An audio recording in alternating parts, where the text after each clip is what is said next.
للمتقين الصلاة والسلام على سيد الأنبياء والمرسلين وعلى آله وصحبه أجمعين. أما بعد فقد قال الله تعالى في القرآن المجيد والفرقان الحميد: أستعيذ بالله السميع العليم من الشيطان الرجيم. بسم الله الرحمن الرحيم. اقرأ باسم ربك الذي خلق خلق الإنسان من علق اقرأ وربك الأكرم علم بالقلم علم الإنسان ما لم يعلم. عن عثمان بن عفان رضی اللہ تعالی عنہ عن النبی صلی اللہ علیہ وسلم قال خیرکم من تعلم القرآن وعلم.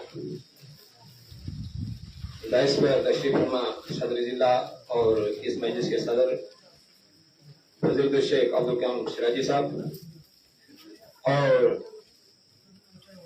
علماء اکرام ڈاکٹر ظہور احمد ملک صاحب اور دیگر نظمۂ جمعیت اہل حدیث ضلع رامبن، تحصیل صدور، حلقہ صدور اور سامعین اور پردہ نشین ماؤں، بہنوں اور بیٹیوں، آج ہم جس احاطے میں موجود ہیں یہ احاطہ ہے نور قرآن و سنت کا، جہاں بچوں کی تعلیم اور تربیت کا بندوبست کیا گیا ہے.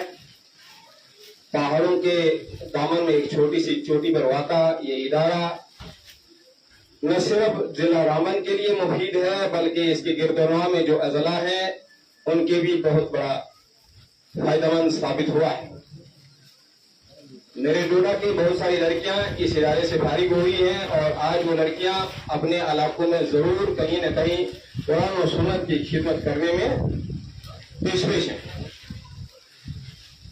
اللہ تعالیٰ نے انسان کو علم عطا فرمایا ہے اور اس علم کا آغاز قرآن کریم کی جو آیات کریمہ میں نے آپ کے سامنے تلاوت فرمائی سورہ علق کی، جو ابتدائی آیات کریمہ ہے جو محمد رسول اللہ صلی اللہ علیہ وسلم پر غار حرا میں نازل ہوئی، ان میں بھی علم کی اہمیت کو بیان کیا گیا ہے. اور اس کے ساتھ ایک حدیث جو میں نے آپ کے سامنے بیان فرمائی اس میں بھی علم کے تعلق سے ہی بتایا گیا ہے.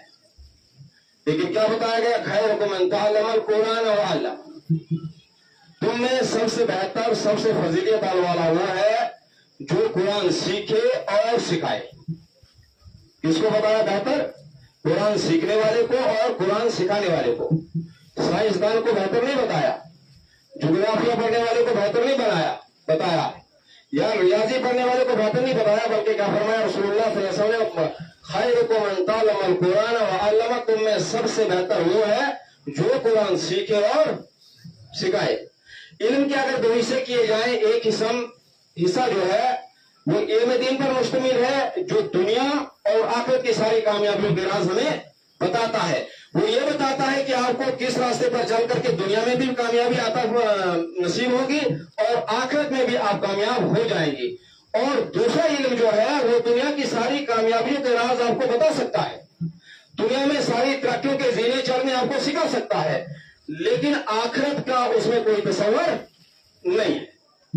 سائنس اور مرضی جتنی پر دو، جتنے آپ آسمانوں کے اوپر چلنے کی کوشش کر لو اور زمین کے تہ تک جانے کی کوشش کر لو، لیکن آپ کو کوئی ایسا سبق نہیں ملے گا جو آپ کو جنت اور جہنم کی تمیز بتائے گا اور یہ بتائے گا کہ کون سا راستہ چل کر کے آپ کو جنت میں لے جانے والا ہے اور کس راستے پر چل کر کے آپ جہنم پہنچ جائیں گے. والدین کی خدمت کا کوئی اثر آپ کو اس میں نہیں ملے گا. جغرافیہ مرضی جتنا پڑھ لیں، آپ کو اپنی زوجہ کے حقوق کا کوئی علم نہیں دیا جائے گا. اسلام جو ہے، قرآن جو ہے، اللہ کا جو دین ہے، یہ ایک ایسا ضابطہ حیات دیا گیا ہے انسانوں کو جس میں دنیا کی زندگی بھی اور آخرت کی زندگی کو بھی شامل کیا گیا ہے. اور قرآن کریم کے اندر جب آدمی غور و فکر کرتا ہے تو تدبر کرتا ہے اس کے معنی اور مفہوم کے ساتھ. خیرکم من تعلم القرآن جب ہم پڑھتے ہیں تو قرآن کریم کو سیکھنا اس کے تلاوت کے ساتھ بھی، اس کے معنی کے ساتھ بھی اور اس کے احکام کے ساتھ بھی ہے. جب اس پہ غور کیا جاتا ہے تو معلوم ہوتا ہے کہ اللہ تعالیٰ نے پہلے دنیا کے بارے میں بتایا ہے پھر جا کر کے آخرت. اگر آپ کو دنیا میں کامیاب ہونا ہے تو قرآن کی طرف آنا ہے. تجارت کو آپ اٹھا لیجئے، زندگی کی اسی شعبے کو آپ اٹھا لیجئے، کون سا شعبہ ایسا ہے جس کا حل اسلام نے نہ بتایا ہو، آپ کو سبق نہ سکھایا ہو کہ آپ کو تجارت کیسے کرنی ہے. سائنس کے علوم میں آپ کو جہاز بنانا تو سکھا لیکن والدین کی فرما برداری کا کوئی درس ہم کو نہیں دیا جاتا ہے، بلکہ وہ بعض دفعہ یہ علم جو ہے اللہ تعالیٰ سے دور کرنے کا ذریعہ بن جاتا ہے، اور آخرت کی زندگی کو انسان بھول جاتا ہے اور سمجھتا ہے کہ دنیا بس نام ہے کھانے پینے اور مر جانے کا۔ لیکن اسلام اس بات کی اجازت نہیں دیتا ہے، بلکہ اسلام ہمیں یہ سکھاتا ہے کہ آپ کو دنیا میں کیسے رہنا ہے اور آخر میں آپ کو کامیابی کیسے ملے گی۔ اور یہ تمام چیزیں ہم کہاں سے سیکھتے ہیں؟ ان ہی اداروں سے جو جمعیت اہل حدیث جمعیت اہل جموں کشمیر کے زیر سایہ ریاست جموں کشمیر کے دونوں عرض میں جو یہ ادارے چل رہے ہیں، ان اداروں میں یہی تعلیم ہمارے بچوں کو دی جاتی ہے، ہماری بچیوں کو دی جاتی ہے، تاکہ یہ معاشرہ صالح بن جائے۔ جب یہ معاشرہ قرآن و سنت کے نزدیک آ جائے گا، کتنی کمیاں اور کوتاہیاں لوگ ان اداروں کی گن لیں، کتنی خامیاں لوگ کنارے پر بیٹھ کر کے ان اداروں کی گن لیں، لیکن اللہ کی قسم آج بھی معاشرے میں دعوت اور اصلاح کا سب سے زیادہ کام جو ہے یہی ادارے کرتے ہیں، انہی اداروں سے فارغین کرتے ہیں، خواہ وہ جوانوں کی صورت میں ہو یا جوان بچیوں کی صورت میں ہو، وہی اس معاشرے کو سنوارنے میں آج بھی لگے ہوئے ہیں۔ انسان شاید یہ سوچتا ہے کہ اگر علم دین مولوی صاحب بن جائے گا، علم دین حاصل کر لے گا، بعد میں روزی نہیں ملے گی۔ روزی اللہ نے اپنے ہاتھ میں رکھی ہے، وہ سب کو دینی ہے۔ روزی کے بغیر اللہ تعالیٰ کسی کو چھوڑے گا نہیں۔ لیکن انسان کا وہم ہے کہ شاید سائنس پڑھیں گے تو اونچا اٹھ جائیں گے، لیکن آپ نے یہ بھی دیکھا ہوگا بازار میں کسی سائنسدان کو آپ نے دکانداری کرتے مزدوری کرتے ہوئے دیکھا ہوگا، اور کسی ان پڑھ جاہل کو کروڑوں کا مالک دیکھا ہوگا۔ یہ کیا ہے؟ یہ اللہ تعالیٰ کی قدرت کا کرشمہ ہے۔ اور پھر علم کی ناقدری، ابھی جو ہمارے یہاں شوکت صاحب فرما رہے تھے، علم کی ناقدری علماء سے ہوتی ہے۔ یعنی جب ہم علماء کی ناقدری کرتے ہیں تو آٹومیٹکلی علم کی ناقدری ہو جاتی ہے، اور ہم علم سے ان سے سیکھنے کی کوشش کرتے ہیں جو اس فیلڈ کے ماہر ہوتے ہی نہیں۔ اس کے لیے مثال میں اکثر دیا کرتا ہوں، آنکھ اور کان کے بیچ کا شاید 2-2.5 انچ کا فاصلہ ہے۔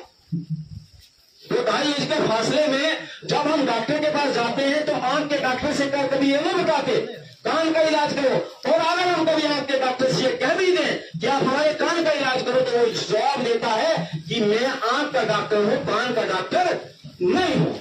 اسلام میرے جوان نے، دورے حاضر میں پڑھے لکھے جوان جو یونیورسٹیز میں پڑھتے ہیں، کیونکہ میں نے بھی تھوڑی سی دنیائی تعلیم حاصل کی ہے، یونیورسٹیز میں جو پڑھتے ہیں وہ ہوتے، ان کا سبجیکٹ جغرافیہ ہوتا ہے، ان کا سبجیکٹ سائنس ہوتا ہے، ان کا سبجیکٹ بایو ہوتا ہے، اور یہاں آ کر کے نازل ہو جاتے ہیں قرآن اور حدیث پر، اور پھر لوگ بھی اتنے آنکھیں بند کر کے ان کے پیچھے چلنے لگ جاتے ہیں کہ یہ پوچھتے نہیں ہے کہ تو آنکھ کا ڈاکٹر ہے کہ کان کا ڈاکٹر ہے۔ ڈاکٹر دونوں ہے، ایک کان کا ڈاکٹر ہے، دوسرا آنکھ کا ڈاکٹر ہے، لیکن کوئی بھی آپ نہیں دیکھیں گے کبھی کہ کسی آنکھ کے ڈاکٹر نے کان کا آپریشن کیا ہو۔ وہ انکار کرتا کہ یہ میرا کام نہیں ہے۔ حالانکہ فاصلے کے اعتبار سے دیکھا جائے تو 2 انچ کا فاصلہ ہے۔ آدمی تو یہ سوچ سکتا کہ یہ کیسا ڈاکٹر ہے جس کو کان کا پتہ ہی نہیں ہے، اس کو پتہ کان کے بارے میں اس کو پڑھایا ہی نہیں گیا ہے۔ حدیث کے بارے میں محدث جانتا ہے، حدیث کے بارے میں ڈاکٹر زہیر بن ملک صاحب جانتے ہیں، شیخ عبدالقادر صاحب سراجی جانتے ہیں۔ آپ ان کا علم سیکھنے کے لیے کسی جغرافیہ والے کے پاس جائیں گے تو وہ آپ کو مصیبت میں مبتلا کرے گا اور گمراہی کے ایسے راستے پر لے کے جائے گا جہاں سے واپس آنے کا کوئی آپ کو موقع نہیں ملے گا۔ تو علماء کی ناقدری جب ہوتی ہے اسی طرح سے ہوتی ہے کہ آپ آنکھ کے ڈاکٹر، آپ کوئی بیماری آنکھ کی اور آپ کان کے ڈاکٹر کے پاس جا رہے ہیں اور یہ پوچھ ہی نہیں رہے ہیں کہ آپ یہ جانتے بھی ہیں کہ نہیں جانتے، یہ بھی بڑی ہے۔ اور یہ خرابی سب سے زیادہ ہمارے گھروں میں کہاں سے آئی ہے؟ اور میں چونکہ اس فیلڈ سے میں بھی منسلک ہوں، علماء کی رہنمائی میں، اس دعوت کی فیلڈ میں، ان کی رہنمائی میں، مگر میں کوئی عالم دین نہیں ہوں، میں طالب علم ہوں، چھوٹا سا کچھ سیکھ لیا ہے بس بتا رہا ہوں، اپنا تجربہ بتا رہا ہوں۔ اس فیلڈ میں جب ہم دیکھتے ہیں وہ اردو پڑھا ہوا جوان، اللہ کی قسم اردو پڑھا ہوا جوان جو ڈاکٹر زہیر بن ملک صاحب یا ڈاکٹر عبداللطیف الکنی حفیظہ اللہ کی ترجمہ کی ہوئی کتاب کو پڑھتا ہے، ترجمہ کیا ہوا کتاب پڑھتا ہے، پھر ڈاکٹر عبداللطیف الکنی پر فتویٰ جاتا ہے، کہتے اس کو کچھ پتا ہی نہیں ہے۔ اس سے جب سوال کرو آپ نے یہ کہاں سے سیکھا، کتاب کس کی پڑھی ہے، عربی میں کتنی مہارت ہے آپ کو، کہتے میں نے فلاں کتاب ترجمے کی پڑھی تھی۔ تو ترجمے کی کتابیں تو ڈاکٹر صاحب نے کی ہے،